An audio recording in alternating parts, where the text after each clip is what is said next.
Tu es anglais? Oui. Du petit frère de mon mari. Pipi même encore, c'est que ton mari est encore au bled, mais... Bonjour à tous, bienvenue sur ma chaîne. Si vous êtes nouveau ici, abonnez-vous et activez la cloche de notification. Alors, regardez cette vidéo jusqu'à la fin pour laisser votre avis en commentaire. N'oubliez pas aussi de liker.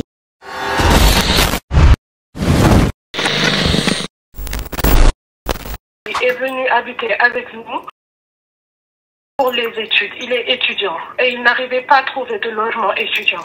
Et du coup, entre-temps, mon mari a décidé de l'héberger à la maison pour en attendant qu'il trouve un logement.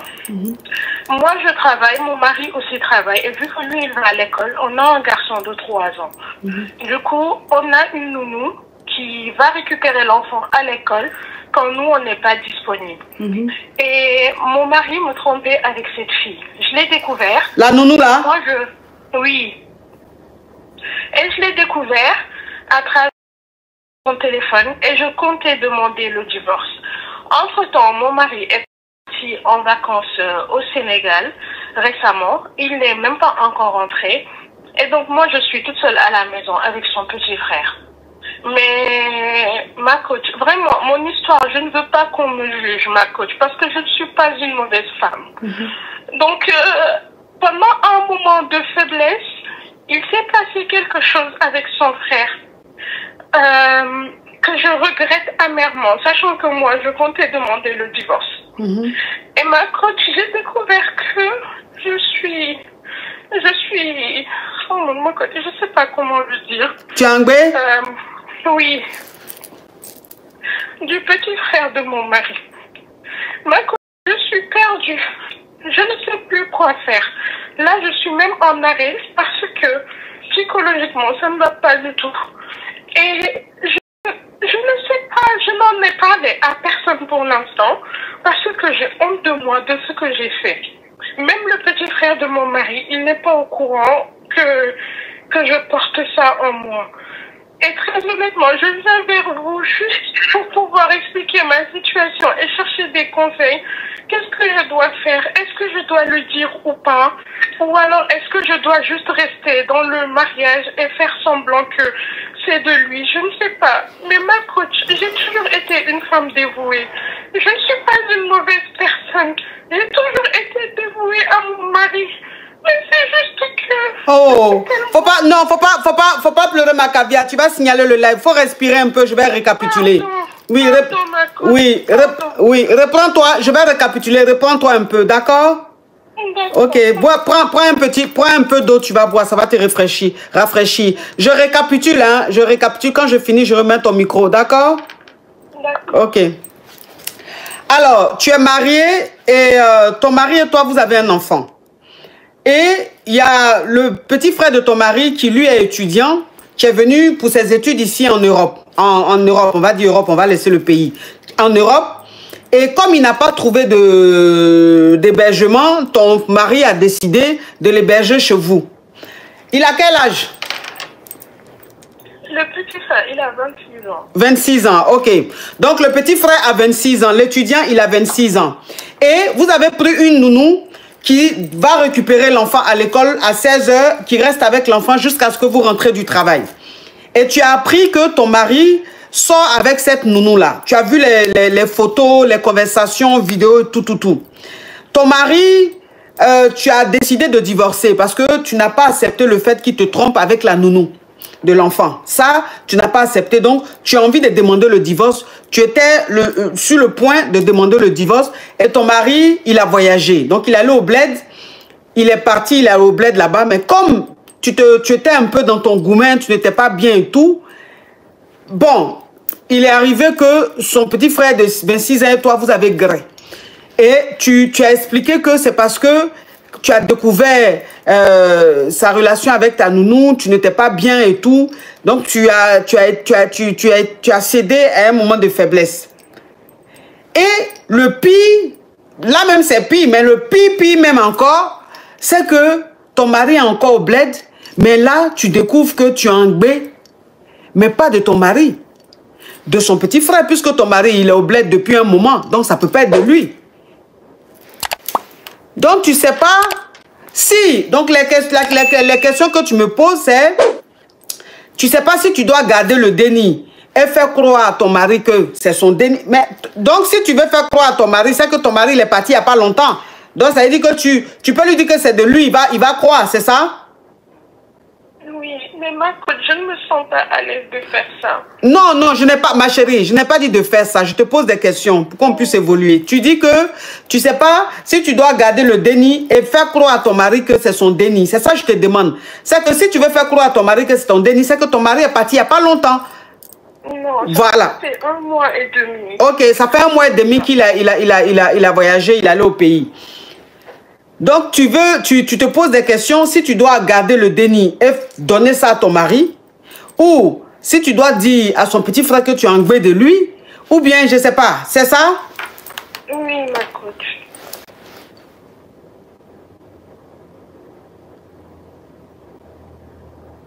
Hey! Mais tu as grave avec son petit frère combien de fois? 2 fois. 2 fois? Mais pourquoi tu parles de... Tu n'as pas fait exprès alors? Une fois, on peut dire que tu n'as pas fait exprès, mais jusqu'à son 2 fois. Mais ma coach, en fait, je veux juste vous expliquer que... Oui. Parce que mon petit frère, son petit frère lui-même, il était au courant de ce qui s'est passé.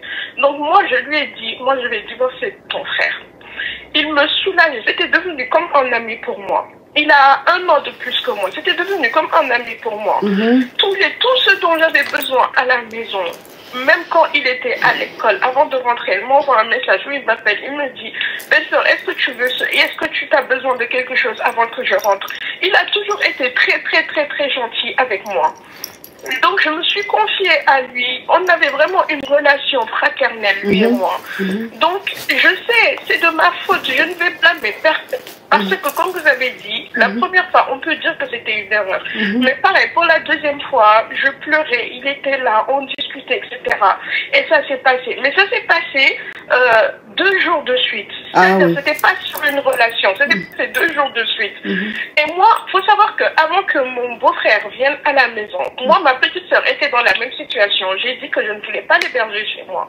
Parce que je sais ce que ça pourrait engendrer. Mais vu que c'est la famille de mon mari et que je ne veux pas de problème avec sa mère et ses frères et sœurs, j'ai laissé le petit venir. Mais pourtant, quand c'est ma petite sœur qui était là, elle n'a que 21 ans, je lui ai dit d'aller trouver une solution parce que je ne voulais pas ce genre de situation. Mais le petit frère de mon mari, il est venu, je l'ai accueilli comme mon propre frère. Maintenant, ça s'est passé. Même lui, il me disait que ton mari, c'est pas quelqu'un de bien pour toi. Parce que comment on peut avoir une femme comme toi, elle a trompé avec une nounou, il t'a manqué de respect, il me mettait des choses comme ça dans la tête. Je ne suis pas en train de dire que c'est lui le fautif. Mais moi, coach, j'ai été faible. Je le reconnais. J'ai été très faible. Il me parlait, il me rassurait. Quand je voyais qu'il me trompait avec cette fille, j'ai totalement perdu confiance en moi. Pourtant, je travaille, je suis une femme indépendante. J'ai complètement perdu confiance en moi. Je prends soin de moi. Ma coach, peu importe l'heure à laquelle je rentre du travail, je viens, je fais à manger. Ma maison est toujours propre. Je me coiffe, je fais tout pour plaire à mon mari. Mais j'ai quand même perdu confiance en moi. Et c'est sur ce terrain-là que son petit frère jouait pour me faire croire que lui, il ne me méritait pas. Maintenant que c'est arrivé, j'ai la culpabilité. Je sais que c'est impardonnable. Je me sens très mal. Mais je ne sais même pas vers où me tourner. Je ne l'ai dit à personne. Lui, je ne veux même pas qu'il soit au courant. Actuellement, ce que j'ai fait, c'est que je me suis mise en arrêt. J'ai pris mes affaires. Je suis partie dans le sud, chez ma cousine, pour rester quelques jours avec elle, parce que j'ai dit que je n'étais pas bien. Je ne peux pas rester chez moi avec lui. Je ne suis pas une mauvaise femme, ma coach. Tu n'es pas mauvaise. Je n'ai jamais dit que tu es mauvaise, ma chérie. Tu n'as pas besoin de dire. Je ne peux pas te juger. Hein? Tu n'es pas Dieu. Moi aussi, je ne suis pas Dieu. Je ne peux pas te juger. Donc, je n'ai jamais dit que tu es une mauvaise femme. Non. Oh, Seigneur. Donc, ça veut dire que ta petite soeur aussi est étudiante. Elle est venue ici et tu as refusé qu'elle reste chez vous parce que tu avais peur qu'elle sorte avec ton mari. Parce qu'il y a trop trop d'histoires comme ça, ma coach. C'est vrai. Non, je suis en train de récapituler, ma chérie, en fait. Oui. Voilà. Donc, tu as tout fait pour trouver un endroit. Attends, ma chérie. Tu as tout fait pour trouver un endroit à ta petite soeur parce que tu voulais pas qu'elle reste là. On sait jamais. Oui. Maintenant, quand ton beau... Je paye avec mon argent. Oui, un endroit que toi-même tu payes. Tu lui as pris un studio que toi-même tu payes à ta petite soeur. Oui. Maintenant, quand ton beau devait arriver, tu as refusé, mais tu n'as pas insisté pour ne pas que la belle famille dise que tu es méchante. On connaît à faire des belles familles là. Donc, tu étais obligé d'accepter ton beau-frère chez toi.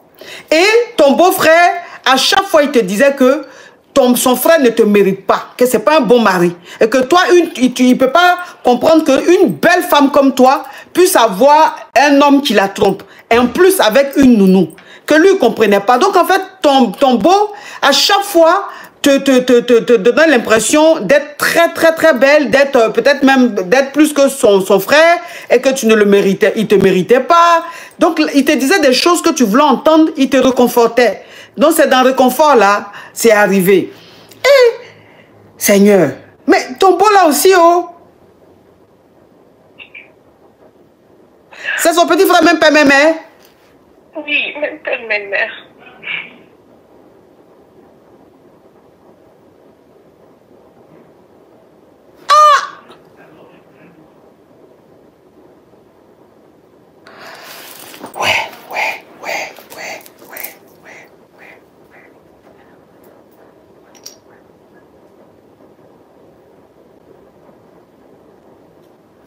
Chiche. Donc là, tu as quitté la maison. Comme tu es en arrêt maladie, tu as quitté la maison, tu allais rester un peu chez ta cousine parce que tu n'as pas envie de, voilà, tu n'as pas envie de voir la tête de ton beau. Donc tu allais chez ta cousine, rester là-bas un peu. Oui.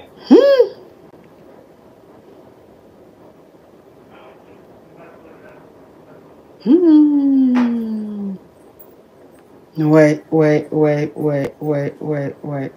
En tout cas. Moi, sincèrement, je peux pas me situer là-dessus. Alors, une fois de plus, je ne te juge pas. Hein. Je ne te juge pas. C'est Dieu seul qui va te juger. Tu es une bonne femme ou tu n'es pas une bonne femme. Dieu seul sait ce qui s'est passé. Si tu es en train de dire vrai ou pas, c'est Dieu seul qui sait. Mais moi, tout ce que je peux te dire, c'est courage. Mais je ne peux pas te donner de conseils parce que c'est trop délicat. C'est trop délicat. Et les situations comme ça, il n'y a que des hommes de Dieu vraiment qui peuvent te situer, quoi. Ça dit, si tu es musulmane, va voir un imam, tu lui expliques. Si tu es chrétien, va voir un prêtre ou un pasteur, tu lui expliques. Mais moi, c'est trop pour moi. C'est trop pour moi. Je ne peux que te dire courage, mais je ne peux pas me prononcer là-dessus. C'est trop délicat. Je suis vraiment désolée, ma chérie. Ma coach, je ne peux pas vous contacter en privé. Non, en privé même, ça, je ne peux pas. C'est trop délicat. Même en privé, je ne peux pas. C'est trop délicat. Aidez-moi, s'il vous plaît. Je vous le demande, aidez-moi, parce que je ne sais pas quoi faire. Mais, je ne sais pas vers qui me tourner. Mais t'aider je ne peux pas aller demander à un imam parce que j'ai trop honte de moi. Mais t'aider en quoi faisant? Moi, j'aide, mais j'ai mes limites. Quand ça me dépasse, je ne peux plus aider. Ça, là, c'est trop délicat. Je vais t'aider en quoi faisant, ma chérie? Je ne peux pas t'aider. J'ai juste besoin de vous parler, même si c'est une séance payante, juste de vous parler en privé. Je ne sais pas, ma coach, s'il vous plaît. Non, même en privé, même, je peux pas. Tu as déjà dit l'essentiel, tu vois. Donc, même en privé, qu'est-ce que tu vas dire de nouveau? J'ai déjà compris le truc, mais je peux pas me prononcer là-dessus. C'est trop sensible, c'est trop délicat, je peux pas. Je suis vraiment désolée, ma chérie. Vraiment, courage à toi. D'accord. Courage à toi.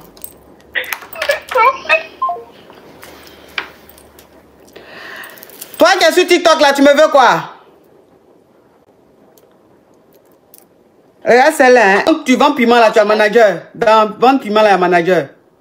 Oui, il y a des personnes qui cherchent des clients pour nous. Genre, oui, ok, oui, les démarcheurs, Jean, ouais. Voilà, un truc comme ça. Tu as 25 ans et tu vends le piment. C'est-à-dire que tu vends le piment, c'est-à-dire tu as une poclée, en quelque sorte, une poclée de luxe. Tu vends le piment, mais toi, son piment là, c'est un peu plus amélioré. Et donc, tu es parti avec ton manager dans une boîte de nuit, vous êtes allé, bon, puisque c'est là-bas, vous partez à la chasse, hein. Donc, vous êtes allé dans une boîte de nuit.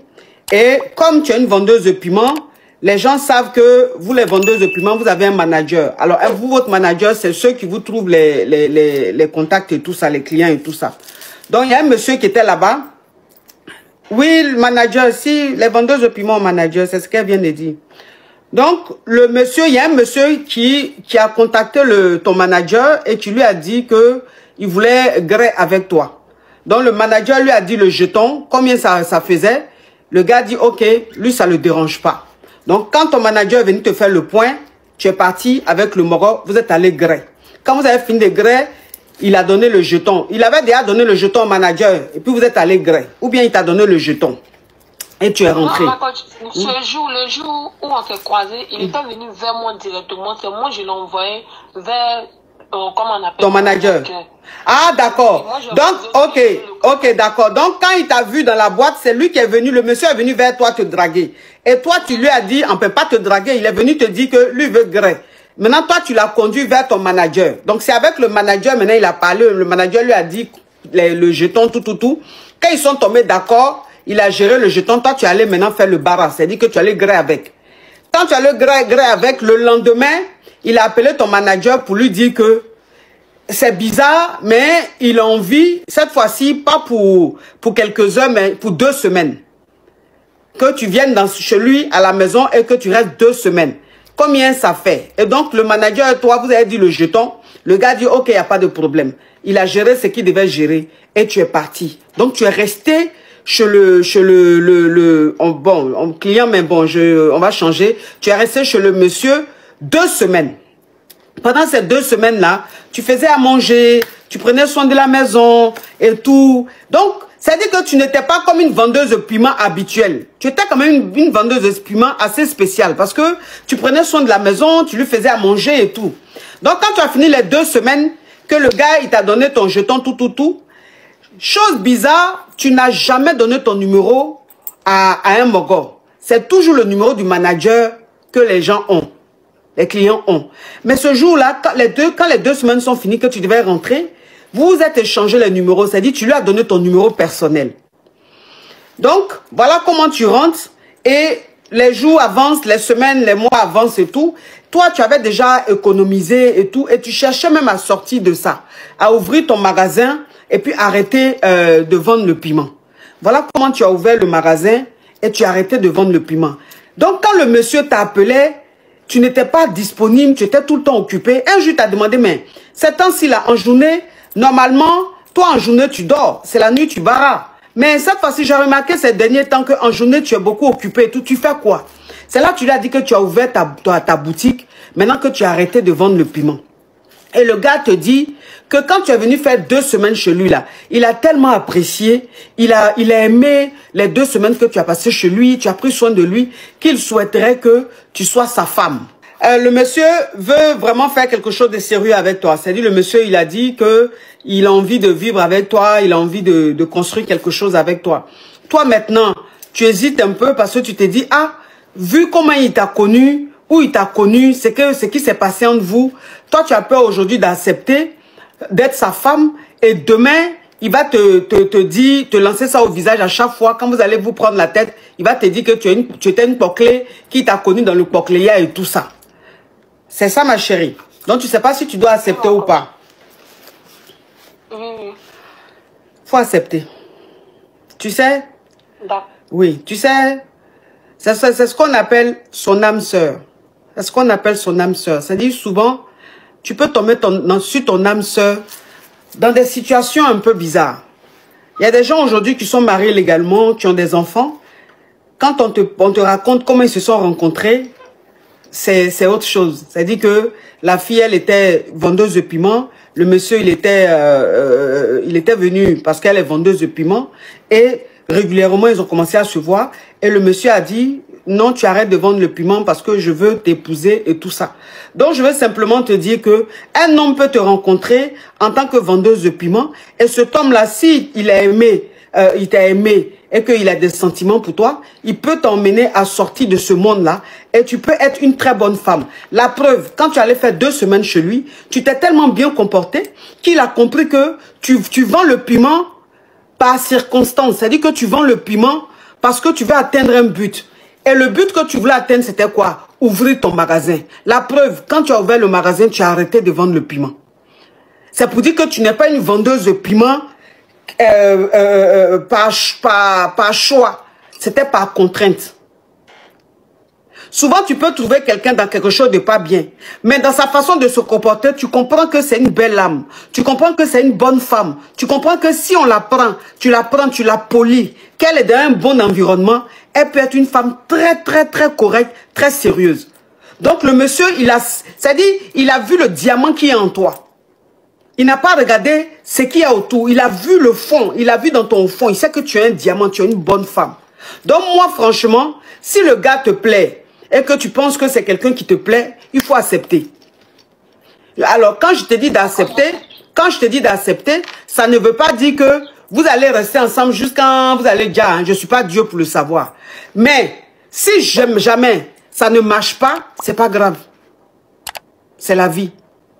Si ça marche aussi, Dieu merci, tu as rencontré ton âme sœur. Et puis voilà. Tu comprends? Je comprends bien, ma chérie. Faut accepter, ma chérie. Faut accepter. D'accord, ma coach. Merci beaucoup. Courage à toi, ma chérie. Nous sommes arrivés à la fin de cette vidéo. Merci de l'avoir regardée. Alors, laissez votre avis en commentaire. Likez la vidéo. Partagez-la à plusieurs personnes. Surtout, abonnez-vous. Et si vous aimez ce genre de contenu, activez la cloche de notification pour ne rien rater. Alors, on se retrouve à très bientôt pour une nouvelle vidéo. Merci. Bisous.